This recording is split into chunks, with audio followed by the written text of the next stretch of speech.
Pasado alas 3 na madaling araw, patuloy pa rin ang pagbulwak ng tubig sa bahaging ito ng Visayas Avenue sa Barangay Basra, Quezon City. Tuloy-tuloy ang daloy nito hanggang sa drainage.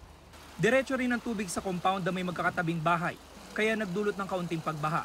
Sa gitnang bahagi ng kalsada, may lumalabas din na tubig mula sa nagkabitak-bitak at umangat na asfalto.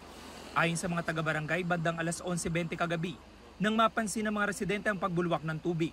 Hating gabi naman ang humina ang tulo ng tubig sa gripo ng karinderya ni Alan. Mag-iipon na raw sila dahil baka mawalan pa ng supply. Malaking pong epekto nun sa amin. Kasi number one, naghuhugas kami ng mga plato, mga bowl, tapos panluto, pangsaing. Nangangamba rin ang mga empleyado ng isang bakery. Humina po ng konti yung tulo ng gripo. Hindi po kagaya dati na mas malakas. Paano yan?